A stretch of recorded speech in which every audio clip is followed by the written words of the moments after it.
علیکم ورحمت الله وبرکاتو. قدرمنو مسلمانانو، خویندې ورونو، دا زموږ ستاسو د افغانانو حل دی. راځئ دې دواړو کوچنیانو خوا ته ځو چې څه مشکل دی.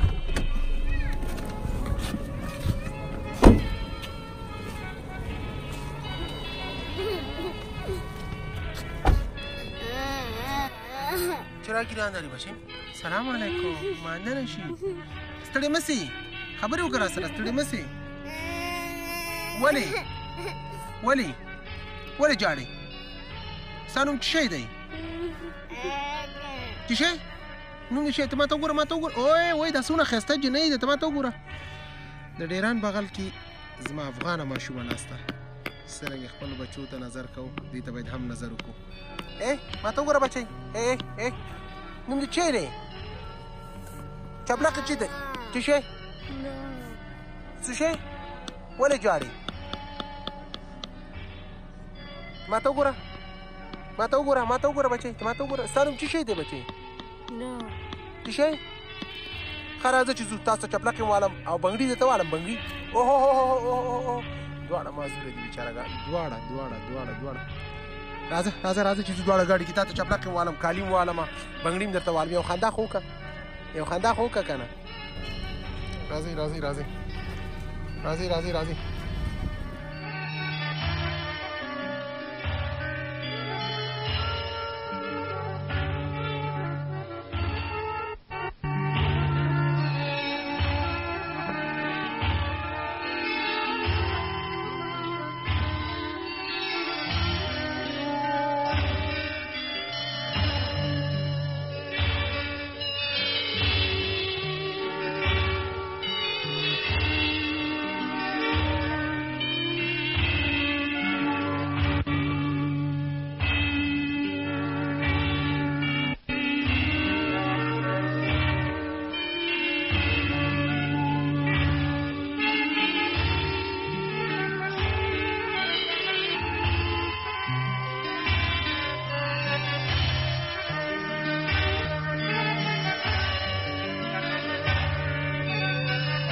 دواړه کمکۍ ماشومان تاسو وکتل چې په ډیران ناست یې پیالوچه وایي ژوندون تېروي د ځان لپاره هر څوک ژوند هغه دی چې د بل خدمت کې تېر شي، یعنې د یتیم خدمت کې تېر شي، د بېوزله، د مسکین، د فقیر په ټولو حق لري.